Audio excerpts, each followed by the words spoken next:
My name is Victoria Reynolds. I'm 33 years old, and I live in Hickory, North Carolina. Let me start with something I still can't say out loud without my throat tightening. Imagine coming home from work and finding out your own sister locked your child in a car because your kid accidentally broke a bottle of perfume. If I had been 10 minutes later, my daughter would not be here. And the worst part?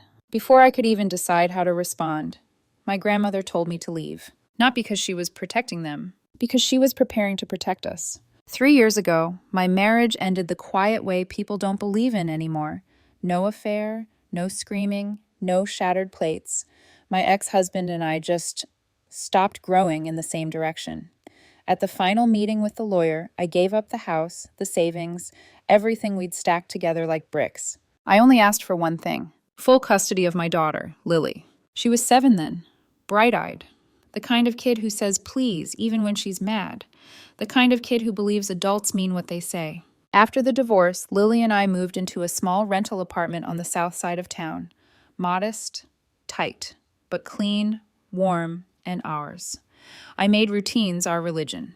Dinner at home, talking about her day, me sitting beside her bed until her breathing slowed and she drifted off. And on weekends, I'd take her to my parents' house. Because I grew up in one of those families where generations live close enough to drop by unannounced, and I wanted Lily to feel surrounded by more than just me. I didn't realize how dangerous surrounded can be. That Saturday, early summer, thick heat already clinging to the air, my parents, Richard and Janet, called and asked if Lily could come over for a couple hours. "It's been so long since we've had her all to ourselves," my mom said, voice bright like a bell. Coincidentally, I had an appointment to show a plot of land outside town to a couple who'd been circling it for months. 2 hours max. Usually I'd take Lily with me, but when my parents offered, I said yes without thinking. Lily packed her 3 usual items like it was a ritual: a coloring book, an old stuffed bear with one bent ear, and the small pink water bottle I'd bought her last year. Before I left, I knelt in front of her and smoothed her hair back. "I'll pick you up in about 2 hours," I told her. "Be good. Have fun with Grandma and Grandpa." She nodded and smiled like nothing bad could ever touch her as long as adults were nearby. I drove away feeling safe. Around 3 hours later, an hour later than planned, I left the property feeling energized. The couple finally decided to buy. It was the kind of win that should have made my whole day. All I could think about was Lily's smile when I told her. But when I pulled into my parents' driveway, my stomach tightened. Their car wasn't there. No little face at the living room window. No mom echoing through the screen door. Just silence so deep I could hear the insects outside buzzing like static. I told myself they'd taken her out. Ice cream. The park. Something normal. I stepped inside and called out, loud and cheerful to push the unease away. "Mom, Dad, where's Lily?" No answer. I called my mom. She picked up after several rings, breathless, like I'd interrupted something fun. Before I could speak, she said, "Your dad took me to get my nails done. Lily's home with Savannah." I stopped in the entryway like someone had grabbed my spine. "Why would you leave her with Savannah?" I asked, voice going tight. "You know we aren't on good terms." Savannah, my younger sister, was 22 at the time. A few months earlier, she'd asked me for money to go to Bali. I said no. Ever since then, she'd worn her bitterness like perfume, strong, lingering, impossible to ignore. What worried me even more was Savannah had never shown genuine interest in Lily. Any sweetness from her always arrived right before she wanted something from me. I hung up and stood there, phone in my hand, heart knocking against my ribs. Then I heard it. A faint sound, small, rhythmic. A soft thud, like something tapping against metal. The door to the garage wasn't fully shut, just pulled close enough that sound could leak through like a whisper. I froze. Something inside me went cold. I walked toward it, slow at first, like my body didn't want to confirm what my mind was already imagining. I pulled the door open, and my world narrowed to one single image. My father's SUV, parked in the middle of the garage, and through the windshield, Lily, in the back seat, crying, pounding her tiny hands against the glass. Her face was red and swollen with panic. Her hair was plastered to her forehead with sweat. Her mouth opened and closed in silent screams I couldn't hear through the thick windows. For a second, I couldn't move. Then Lily saw me and started hitting harder, desperate, frantic, like she was trying to break her way out with nothing but terror. I ran to the car and grabbed the handle. Locked! I yanked again. Nothing. My breathing became loud, violent. I pressed my palms to the window. "Baby Lily," Her voice came out weak but clear, slipping through the cracks of the sealed heat. Mom, open the door. I'm scared. I can't breathe. That's when I understood. The car had been locked from the outside with the remote. The electronic lock system made it impossible for Lily to open the doors herself. And the heat. It wasn't just hot, it was crushing. The kind of air that sits on your skin like a hand. I looked around wildly and saw a short metal rod leaning in the corner. I grabbed it, then tapped the glass gently, motioning for Lily to scoot away. She tried, clumsy and dizzy, like her body wasn't obeying her mind. When she was clear, I raised the rod and swung. The window shattered with a crack so sharp it felt like it split me open too. I didn't care. I unlocked the door and yanked it open, hauling Lily into my arms like she weighed nothing and everything at once. Her body was limp for half a second, then she clung to me, sobbing, shaking, gulping air like she'd been underwater. I sat on the garage floor holding her, rocking, my own chest heaving like I'd been the one trapped. I've survived divorce, financial strain, nights crying into a pillow so Lily wouldn't hear. But that moment? That was different. That was the moment I realized the place I called safe could kill my child. I carried Lily into the living room and laid her on the couch near the window. She was drenched in sweat. My hand was bleeding. My knees felt weak. My phone buzzed. Ethan, my boyfriend. He'd been texting earlier asking how the showing went. I stared at his name and couldn't even form a reply. Not yet. Not while my daughter's breathing still sounded too fast. Then the front door opened. My parents walked in laughing, my mom holding her nails up, smiling at the shine. They stopped when they saw me wiping Lily's forehead and wrapping my bleeding wrist with a dish towel. My mom's smile collapsed. What's going on? I looked up at them. Two people I had trusted more than anyone. Lily was locked in the car, I said, voice shaking but sharp. She almost suffocated. Did either of you know that? My dad frowned like I was accusing him of forgetting to buy milk. That can't be, my mom stammered. Savannah was watching her. As if that sentence was supposed to fix it. That's when Savannah came down the stairs, headphones around her neck, posture casual, like nothing in the world had happened. I turned to her, and my voice came out steadier than I felt. Did you lock my daughter in that car? Savannah hesitated, then shrugged, like she was answering something boring. I forgot, she said. I took her out for a drink, went upstairs. I thought she came in behind me. I could have exploded, I could have screamed. But Lily, weak, small, lifted her head from the couch and whispered the truth like a knife. Aunt Savannah got mad because I broke her perfume, so she locked me in the car. Savannah spun around, face sharpening instantly. She's making that up. I stared at my sister, an adult denying responsibility in front of the child she nearly killed. My hands shook as I pulled my phone out. Fine, I said, let the police sort it out. Savannah's bravado cracked, her voice dropped. Okay, I got mad, she admitted quickly. She spilled my perfume and I lost it. I just wanted to punish her a little. I was listening to music. I fell asleep. I didn't think it'd get that serious. And right then, a truth settled in my bones. Some lines once crossed can't be uncrossed. I started dialing, and behind me, my father's voice cut through the room, cold, loud. Lily's fine, let it go. I turned slowly. Your granddaughter nearly died, I said, every word squeezed through restraint. And you want me to let it go? I hit call. My mother screamed, Victoria, have you lost your mind? I didn't look at her. I didn't look away from Savannah. The call rang once, twice. Then my father lunged. He snatched my phone out of my hand and slammed it onto the tile floor so hard the sound echoed like a gunshot. The screen went dark. And in that silence, thick, suffocating, I heard Lily's shallow breaths behind me, like a reminder of what fine actually looks like. My father's face was red. What the hell are you doing, Victoria? I stared down at my broken phone and something inside me fractured, not into rage, but into clarity. In this house, the person who does wrong gets protected, and the person who tries to do right gets treated like the problem. I was ready to take it all the way. Then the front door opened again, and Edith, my grandmother, walked in. She took one look at Lily on the couch, my bleeding wrist, the shattered calm in the room, and in a voice steady as stone, she asked, What happened, Victoria? I told her, fast, blunt, barely breathing between sentences. When I finished, she turned to my father. Is it true? My dad shrugged, like this was a misunderstanding. Savannah just forgot. Mom, you forget things too now that you're old. Imagine how it is for her. My mother snapped, Stay out of this. Worry about your church work. Something shifted in my grandmother's eyes. Not loud, not dramatic, just final. She didn't argue. She didn't yell. She dropped her handbag onto the floor with a solid thud that made everyone flinch and said one word that froze the room. Enough. Then she looked at me. Really looked. and her voice softened just slightly. "Pick up your daughter," she said. "Take her to the hospital. Get her checked." I swallowed. "Grandma."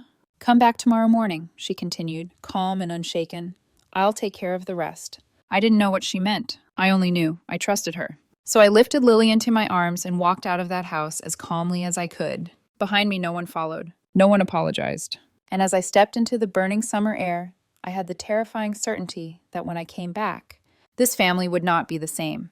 The hospital smell is a kind of memory that doesn't fade. Sharp antiseptic, cold air, the soft beep of machines that sound calm even when your insides are screaming. Lily sat on the exam bed, wrapped in a thin paper blanket, cheeks still pink, eyes glassy, like she'd been pulled out of a nightmare and dropped into fluorescent light. Every few minutes, she'd sip water from her bottle, small, careful sips, like she didn't trust her throat to work right. I kept my face steady for her. Inside, I was shaking so hard it felt like my bones were buzzing. The doctor came in, a man with tired eyes, and a gentle voice that told me he'd seen too much. He listened to my explanation without interrupting. When I finished, he paused, long enough that my stomach dropped. "This is not something to take lightly," he said finally, looking at Lily with an expression that made my throat tighten. "Heat exposure in a closed vehicle can escalate quickly. Even when a child looks okay, it can cause complications." He checked her vitals again, asked her questions, shined a light in her eyes. Then he turned back to me. "She's showing signs of mild heat stress," he said. "You did the right thing bringing her in immediately." My relief should have come like a wave. Instead, it came like a weight, because mild didn't mean nothing. Mild meant we got lucky. Mild meant 10 minutes really would have been the difference between my daughter walking out of this hospital or not walking out at all. I nodded, because if I opened my mouth, I was afraid something ugly would come out, something Lily didn't need to hear. While the nurse printed paperwork, my phone, my backup phone, the one I kept in my purse for work, buzzed nonstop. Ethan, my boyfriend. Before today, Ethan's name on my screen always gave me a small comfort. Like there was one person in the world who didn't treat my life like a game of leverage. But tonight, all I could think was, I can't carry anyone else's emotions right now. I can barely carry my own. I stepped into the hallway and answered on the third call. "Victoria?" His voice was raw. "Where are you? I got your message. Something happened to Lily." "We're at the hospital," I said, keeping my voice low. "She's stable." A sharp inhale on the other end. "What happened?" I closed my eyes. I could have told him the clean version, the edited version, the version that didn't make my family sound like monsters. But my family had earned the truth. "My sister locked Lily in my dad's SUV," I said, "in the garage, in the heat." Silence. Then Ethan's voice dropped, tight and careful like he was trying to hold back anger. "Victoria, are you serious?" "I smashed the window," I added. "My wrist is cut. Lily couldn't breathe." I heard him exhale through his teeth like he wanted to punch a wall. "I'm coming," he said immediately. "No," I said too fast. He paused. "No?" I looked through the hallway window at Lily, small legs dangling off the bed, her stuffed bear tucked under her arm like armor. "I don't want her to see more chaos," I said. "Not tonight." "Victoria," he said softly, "you don't have to do this alone." I swallowed hard. That sentence, simple, kind, almost broke me. But kindness doesn't erase danger. And tonight I'd learned the worst truth of all. Sometimes the people who love you can still be careless with what you can't replace. "I'm not doing it alone," I said. "I'm doing it for her." Ethan went quiet again, and I felt him recalculating, like he was trying to find the exact right words. "Okay," he said finally. "Tell me what you need." I stared at the floor. What I needed was to go back in time. What I needed was for my parents to have chosen Lily over convenience. What I needed didn't exist. "I need you to stay available," I said, "just in case." "I'm here," he promised, "always." After I hung up, I leaned my forehead against the wall for 1 second, one selfish second, before I walked back into the room with my "I'm fine" face on. Lily looked up at me. "Mom," she whispered, "am I in trouble?" The question hit me like a punch. I crouched beside her bed and took her hands. They were still warmer than they should have been. "Oh, baby," I said, voice cracking despite my best effort. "No, you are not in trouble. You did nothing wrong." Her eyes filled. "But Aunt Savannah said I'm bad," she whispered. "She said I ruin everything." My jaw clenched so hard it ached. I smoothed her hair back. "Listen to me," I said. "You are not bad. You're a kid. Kids spill things. Kids make mistakes. And adults are supposed to keep kids safe no matter what." Lily nodded like she understood, but her body stayed tense, like her nervous system hadn't gotten the message yet. That was when I made a decision I didn't say out loud. Not to Lily. Not to Ethan. Not even to myself. But it formed anyway, hard and clear. Savannah was never getting access to my daughter again. When we got home later that evening, I tucked Lily into bed with her bear and her water bottle within reach. She asked me to sit beside her longer than usual. So I did. And when her eyes finally closed, I stayed there in the dark, listening to her breathing like it was the only sound keeping the world from falling apart. My mind kept replaying the garage, the glass, the heat, the way my father's voice sounded when he said, "Let it go." And then my grandmother's voice, steady as a verdict, "Come back tomorrow morning. I'll take care of the rest." I didn't know what the rest meant, but if Edith had finally decided to speak, it meant something had snapped inside her too. The next morning, Lily woke up looking brighter, like children do, like their bodies forgive faster than their hearts. "I'm fine," she insisted, sitting up. "Don't make me miss art class." I wanted to keep her home, keep her in my sight, wrap her in bubble wrap, and never let her out of my arms again. But the doctor's instructions were clear: normal routine, hydration, rest, observation. And Lily needed her world to feel normal again. So I drove her to school. At the classroom door, she turned back and waved. Her smile wasn't whole, but it was there. And I promised myself, quietly, fiercely, that nobody would ever steal it from her again. Then I drove straight to my grandmother Edith's house. Edith lived in a small, well-kept place that always smelled faintly like brewed tea and lemon soap.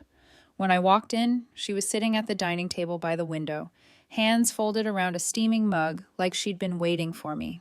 She didn't ask how I was. She didn't offer comfort. Not because she didn't care, because Edith's care was different. It was action. "They went out this morning," she said without preamble. "Your parents took Savannah to buy a new perfume bottle." I blinked. "After everything, Edith's eyes stayed on the window. "Savannah said she'd move out if she didn't get it." A bitter laugh tried to escape my throat, but it came out as something closer to a sob. So this was the rhythm. Near tragedy, then shopping. A child nearly dying, then replacing the perfume, like the perfume was the real victim. I sat down across from Edith, my hands clenched so tightly my knuckles hurt. "I was going to call the police," I said, voice low. Dad smashed my phone. Edith's jaw tightened just slightly. "I saw," she said. "You told me to leave," I whispered. "Why?" Edith finally turned her head and looked at me. Her eyes weren't watery. They weren't dramatic. They were just clear. "Because if you stayed, you would have done something that would have turned you into the villain in their story," she said calmly. "And Lily doesn't need her mother painted as the monster for protecting her." My throat tightened. "That's what they do," I murmured, more to myself than her. "They protect Savannah and blame everyone else." Edith nodded once. "Yes," she said, "and I've been watching it happen for years." I stared at her, because in that moment, I realized something I'd never dared to think. My grandmother hadn't been weak. She'd been patient. And patience has limits. Edith set her cup down with a soft clink. "Do you know what your father told me last night?" she asked. I shook my head. "He said Savannah made a mistake," Edith said, voice flat, "and that family should handle it privately." I felt my stomach twist. "And what did Mom say?" I asked, even though I already knew. Edith's mouth tightened. "She said I shouldn't get involved," she replied. "She said I should worry about church." The words hung in the air like smoke. Then Edith did something that made my skin prickle. She stood up, not hurried, not angry, just decided. "Come," she said simply. I followed her through the kitchen, past the back door, into the small hallway that led toward the attached garage. Edith stopped at the breaker box mounted on the wall. She rested her hand on it for a moment, like she was greeting an old friend. Then she looked at me. "Victoria," she said, voice quiet, "yesterday your daughter learned what it feels like to be trapped, while people who should have protected her chose comfort instead." My pulse hammered. Edith's hand moved to the latch of the breaker panel. "I am going to teach them what that feels like," she continued, still calm. "Not to hurt them, to wake them up." My mouth went dry. "Grandma?" I whispered. "What are you—" Edith didn't answer. She opened the panel, and with one deliberate motion, she flipped the switch. The click was small, but the meaning behind it felt enormous. She closed the panel and turned to me. "Sit in the living room," she said, "by the wall." My heart pounded so hard I could hear it. "They're coming back soon," she added, "and when they do not speak. Do not interfere. Just listen." I followed her back to the dining table like I was moving through a dream. Edith returned to her chair by the window, picked up her tea again, and stared outside as if she were simply watching the weather. I sat down beside the wall that separated the living room from the garage, and I waited. Minutes passed. Then I heard it. The rumble of an engine pulling into the driveway. A car door slamming. The distant echo of voices, Savannah's sharp and impatient, my mother's placating, my father's tired. Then the garage door began to roll down. The sound was familiar. Metal wheels, heavy panels, a ceiling finality. The moment it shut, the air inside the house felt like it changed, like something invisible locked into place. And then, silence, for 2 seconds. 3. Then the pounding started. Not gentle, not confused, panicked. Fists against wood, hands jiggling the handle, a sharp rattle that vibrated through the wall into my bones. I heard my father's voice first. "Edith," he shouted. "Mom, open the door." Then my mother, higher, frantic. "Mom, what is this? Stop it." Savannah's voice came next, cutting, furious, the way she sounded when she didn't get what she wanted. "This isn't funny," she screamed. "Grandma, you can't do this. Open it." I sat there unmoving, hands clenched in my lap. My stomach churned, not with satisfaction, but with a dark, heavy dread. Because I remembered Lily's tapping, her weak voice, her "Mom, I can't breathe." And I realized something that chilled me to the core. They were only panicking now because the trap was on them. The pounding got louder. Then I heard a phone ringing. My father calling. My mother calling. Savannah calling. One after another like desperate birds slamming into glass. No one picked up. Edith sat by the window, sipping tea. She didn't flinch. She didn't smile. She didn't celebrate. She just waited.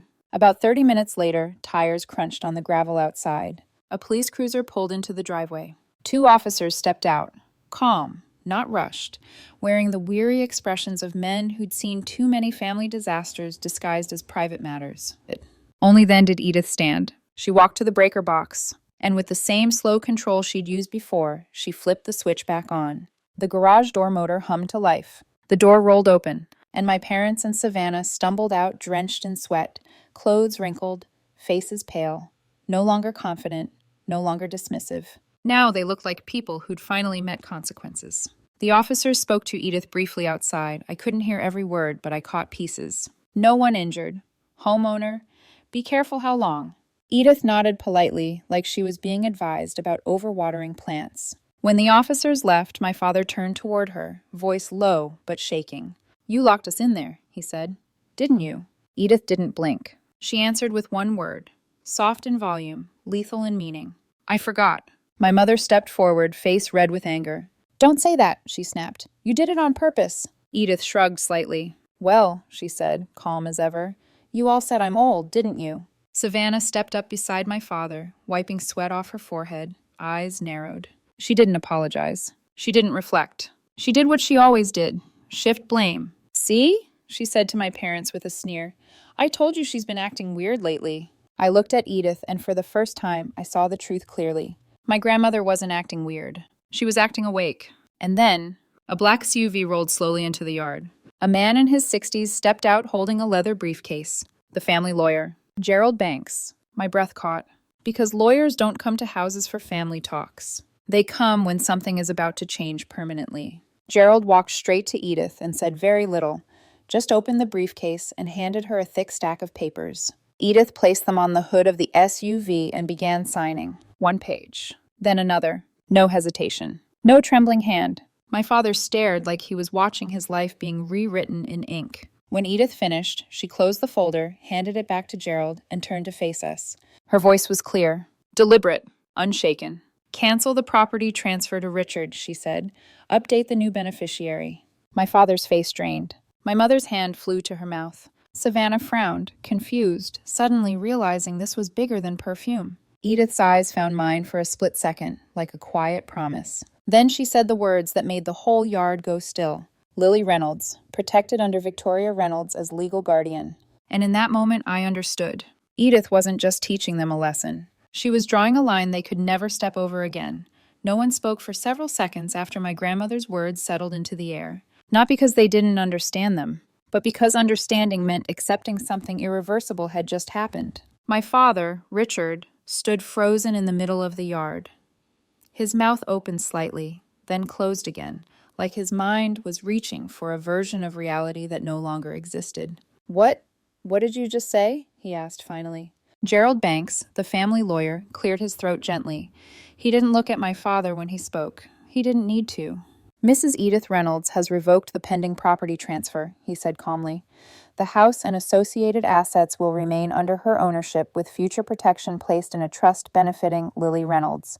Victoria Reynolds is named as legal guardian and trustee representative. Each word landed like a stamp. Final. My mother's hand trembled as she lowered it from her mouth. That doesn't make sense, she said weakly. Richard has lived here for years. Gerald nodded politely.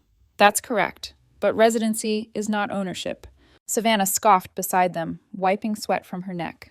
You can't be serious, she snapped. This is insane. Grandma, you're doing this because of yesterday? Edith turned her head slowly. No, she said. I'm doing this because of the last 20 years. That shut Savannah up for about 3 seconds. Then she laughed, sharp and brittle. So you're choosing her? She jerked her chin toward me. Over your own children? I felt the words hit my chest, but before I could respond, Edith did something unexpected. She didn't answer Savannah. She turned to my father. Look at your daughter, Edith said quietly. Is this how you raised her? To believe she can endanger a child and still be defended? My father opened his mouth, but nothing came out. Savannah stepped forward, anger spilling over now that control was slipping away. You never did anything for anyone in this house, she snapped at Edith. You just sat there judging everyone silently, and now you think you can lecture us? That was the moment my father finally reacted. Enough, he barked, panic creeping into his voice. But Savannah didn't stop. She turned on him instead, eyes flashing. You and Mom used to say the same things about her, she shot back. Now suddenly I'm the problem? The silence that followed was heavy, because she wasn't wrong. My father's face tightened as realization flickered across it. Brief, painful, undeniable. Savannah took one last step forward, voice dripping with venom. You took care of her your whole life, she said to my father, and now she gives everything to someone else. You're pathetic. The slap came before anyone could react. My mother stepped forward and struck Savannah across the face. The sound cracked through the air like glass snapping. Savannah staggered back, hand flying to her cheek, eyes wide, not with rage, but shock. She didn't scream. She didn't fight back. My mother stood there trembling, tears streaking down her face, her voice breaking. I defended you, she said hoarsely. I excused everything, but if you can talk about your grandmother like that, I have nothing left to defend. My father's knees buckled. He sank to the ground slowly, like a man whose bones had turned to water. I had never seen him cry before. Not when he lost his job years ago, not when his own father died. But now, his shoulders shook as quiet sobs tore out of him, raw and uncontrolled. It wasn't grief. It was collapse. Edith watched him without anger, without triumph. Just acknowledgement. After a long moment, my father looked up at her from his knees. I'm sorry, Mom, he whispered, voice cracking. Edith didn't move. She didn't soften. Don't apologize to me, she said evenly. Apologize to Victoria and to Lily. I stood there frozen. I didn't feel victory. I didn't feel relief. I felt something unfamiliar and unsettling, like the truth had finally been dragged into the light, and now no one knew where to stand. The yard went quiet. Too quiet. Then the sound of brakes screeching cut through the stillness. 2 vehicles pulled up in front of the house, a police cruiser, and a Child Protective Services SUV. The officers stepped out calmly, professionalism masking whatever judgment they carried. One of them looked down at his clipboard. We're here regarding Savannah Reynolds, he said, in response to a report filed yesterday concerning the abandonment of a minor in a vehicle under dangerous conditions. Savannah's head snapped up. What? She shouted. This is ridiculous. She turned toward my parents. Mom, Dad, tell them. No one spoke. My father stayed on his knees, staring at the ground. My mother looked away. The CPS worker stepped forward. Savannah Reynolds, go, she said firmly. We need you to come with us for questioning. Savannah turned on me then. Her face twisted with rage. You did this, she screamed. You're a traitor. You're destroying this family. I didn't answer, because I had already chosen my side. And it wasn't new. It was just finally visible. The officer gently took Savannah by the arm as she continued shouting, her voice echoing down the driveway until the car doors closed. When the vehicles pulled away, the house looked different. Smaller, hollowed out. Edith turned and walked back inside without another word. I followed her quietly. Behind us, my parents trailed in slowly, like people entering a space they no longer recognized. As we reached the living room, my father finally found his voice again. Why did you do this? He asked, desperation replacing anger. Edith didn't turn around. Because silence is not the same as ignorance, she replied, and enabling is not love. No one argued, because there was nothing left to argue. And deep down, all of us knew the real consequences hadn't even begun yet. The house felt different after Savannah was taken away. Not quieter, emptier. Like all the noise that used to fill it had been sucked out, leaving behind a hollow echo where excuses used to live. My mother sat on the edge of the couch, hands folded so tightly that her knuckles had gone white. She didn't cry. She didn't speak. She just stared at the floor as if it might give her instructions. My father stood by the window, shoulders slumped, eyes unfocused. The man who once controlled every decision in this house now looked like someone who had misplaced his authority and didn't know where to find it. Edith remained seated in her chair, hands resting on her lap, spine straight, gaze calm. No one challenged her. No one could. Minutes passed before anyone spoke again. Finally, my father turned toward me. "You didn't have to call CPS," he said quietly. Not accusing, just exhausted. "She's family." That word, family. It had been used like armor for years, thick enough to stop accountability, flexible enough to excuse cruelty. I met his eyes. "She locked my daughter in a car," I said, "and you stopped me from calling the police." He flinched. "She didn't mean—" "She meant to punish her," I cut in. My voice didn't shake. That surprised me. Intent doesn't change outcome. He looked away. My mother finally lifted her head. "She's still your sister," she whispered. I nodded once. "Yes," I said, "and Lily is still my daughter." That was it. No shouting. No dramatic declarations. Just the truth sitting between us like a wall no one could climb anymore. A week later, the legal reality settled in. Savannah was formally charged under North Carolina child abuse by willful act or gross negligence. Because Lily hadn't suffered severe physical harm and Savannah had no prior record, the court issued a suspended sentence, 12 months of probation, mandatory community service, and a court-ordered accountability and child safety program. Most importantly, a no-contact order. Savannah was legally prohibited from coming anywhere near Lily. When I read the document, my hands shook, not from fear, but relief. For the first time since that day, the law was standing where family had failed. Ethan came over that evening. He didn't ask questions right away. He just sat beside me on the couch, quiet, solid, present. After a while, he said, "I heard from Tara today." His ex-girlfriend's name landed heavier than it should have. "What did she want?" I asked. Ethan hesitated. "She said she heard things about what happened. Said if I needed space from all this, she was around." I laughed once, short and humorless. "Of course she did." Ethan frowned. "That's not funny." "I know," I said. "It's predictable." I looked at him then, really looked. "You don't owe me loyalty just because I'm dealing with chaos," I said carefully. "If this is too much—" He shook his head immediately. "No," he said. "I'm telling you because I choose transparency, not because I'm considering it." Something loosened in my chest. Because boundaries don't just protect children. They protect adults too. Lily returned to her routines faster than I expected. Kids do that. Their resilience is terrifying and beautiful all at once. But the signs were there if you looked closely. She started counting money obsessively. Every dollar from selling her drawings, every coin someone gave her. She stored them in a small wooden box, writing the amount and the buyer's name on scraps of paper. "Almost there," she'd whisper to herself. I asked her once what she meant. She shrugged. "So I'll always have something, just in case." I didn't press, because she was rebuilding safety in the only way she knew how. My parents changed too. Not dramatically. No grand apologies. Just quieter, more careful. They stopped defending Savannah. Not because they suddenly understood, but because they couldn't deny what had happened anymore. Edith said little. She didn't lecture. She didn't remind. She had already spoken with action. One afternoon, I told her I didn't want the house. "I don't need it," I said. "I just want Lily safe." Edith sipped her tea and looked at me over the rim of the cup.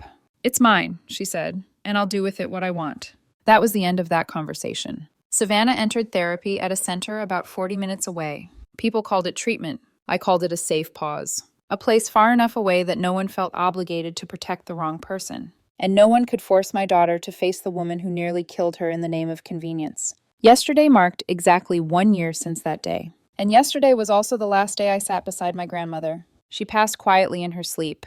The doctor said her heart stopped peacefully. In her hands was her old Bible. Inside it, a photograph of our family from years ago, before lines were crossed, before silence became dangerous. Maybe that's the version she chose to take with her, the one where she hadn't yet needed to draw the line. Today I'm not sharing this story for sympathy, and I'm not asking whether I was right or wrong. I'm sharing it because families can blur the line between love and enabling so badly that someone gets hurt. And when that happens, silence becomes complicity. So I'll ask you what I asked myself that day. If protecting your child means becoming the villain in your family story, would you still do it? A year has passed since the day my daughter was locked inside a car. A year since the sound of her small hands tapping against glass rewired something inside me forever. Life didn't magically reset after that. It adjusted, quietly, permanently. Lily still remembers the day, but not the way adults remember trauma. She doesn't talk about fear. She doesn't cry when the garage door closes. Instead, she saves. Every drawing she sells at school, flowers, houses, little stick families with smiling faces, goes for $1, sometimes 2, sometimes 10 if a relative insists. She keeps the money in a small wooden box under her bed. Every time she adds to it, she writes the amount and the buyer's name on a scrap of paper and slips it inside like a record. When I asked her once why she does it so carefully, she looked up at me and said, very matter of fact, "So I'll never be stuck again." My family buys her drawings now. All of them. Quietly, gently, without bargaining. They smile and say things like, "almost there," and keep going. Not because they need the art, but because guilt has finally found a place to sit. My parents no longer take sides. Not because they've suddenly become fair, but because they've learned the cost of choosing wrong. They don't argue with me anymore. They don't question my boundaries. They don't ask when Savannah is coming back. Because they know the answer. Savannah is still in therapy, 40 minutes away.